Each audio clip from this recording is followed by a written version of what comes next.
I'm going to describe to you two situations. One is the phone call to the police. The other is the scenario, the psychological factors, the proclivities, the inclinations, and what a person is prone to do. Now,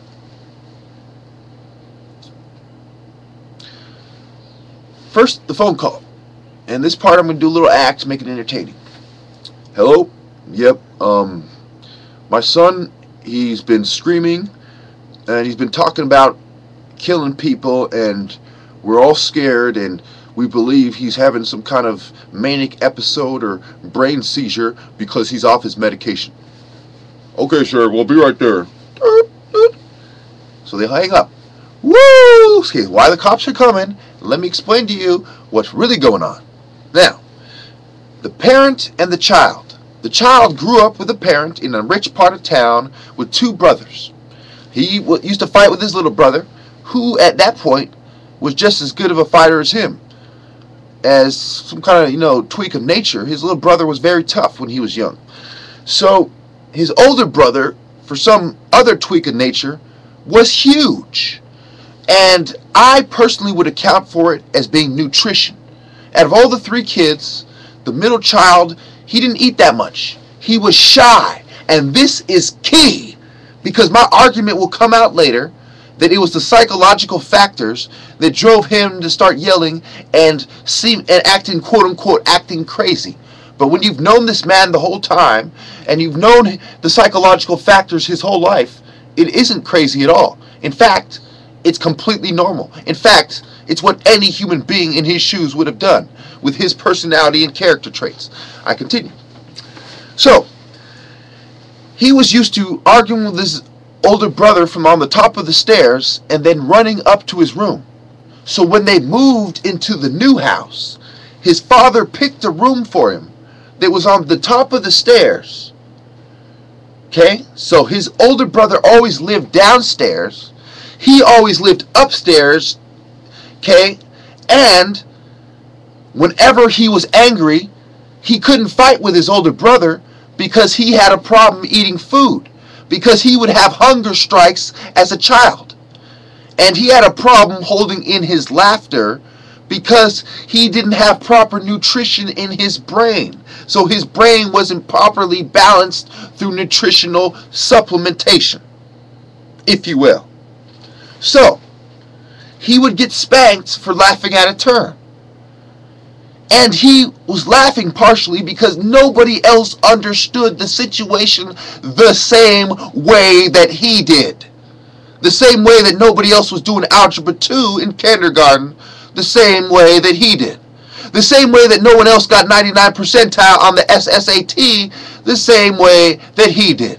The same way no one else became a high-ranking martial artist, the same way that he did. The same way no one else got a fucking trophy, the same way that he did. The same way that no one else got most valuable defensive player on the basketball team, the same way that he did. The same way no one else scored the most points on the basketball team, the same way that he did. And so on. Now, if you would follow this train of thought, logically he's the most gifted. Logically, he eats the least. Logically, he has the most reason to be pissed off, and logically, he is the most persecuted. Keep that in mind. Now, he spends his age from about 10 years old to 15 years old arguing with his parents, saying, what the fuck is wrong with you bootlickers? Why do you lack insight? Why did you move to the middle of nowhere? You don't need to live in the middle of nowhere to have fresh air. You could have lived on the beach, on the coast, in Santa Cruz like a normal motherfucker. You could have lived in Seaside. You could have lived in fucking Carmel. Why the fuck did you choose the middle of fucking nowhere that doesn't even have a fucking city attached to it? I gotta call it south of the South Side. North of Morgan Hill.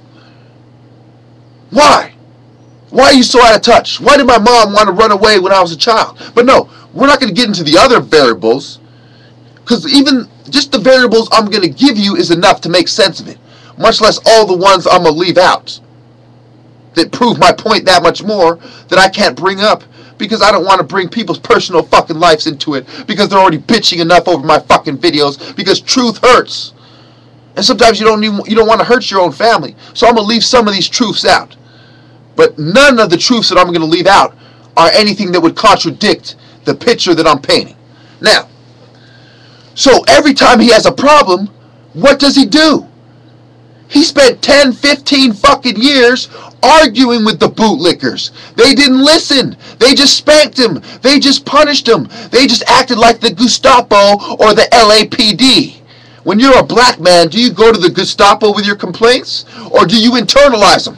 When you're a black man, do you go to the LAPD with your complaints? Or do you internalize them? When you're a black man, do you go to your brain surgeon father who's stressed out, pissed off, 6'4", 200 plus fucking pounds, who's spanked you all through your fucking childhood, or do you internalize them?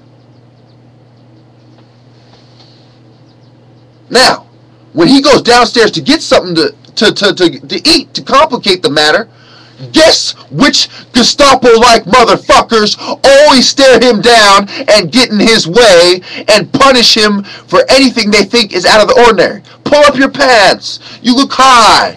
Where is this? Why didn't you do that? What about this? Scrutiny, scrutiny, scrutiny. Hassle, hassle, hassle. So by the time the story is finished, their version makes no fucking sense. The pig should listen to me, but he doesn't. Because I'm the revolutionary. They're the bootlicking members of society that contribute to the white man's structure on a very profound fucking level, including betraying their own son. I have now given you everything you need to know. Thank you very much. I rest my case.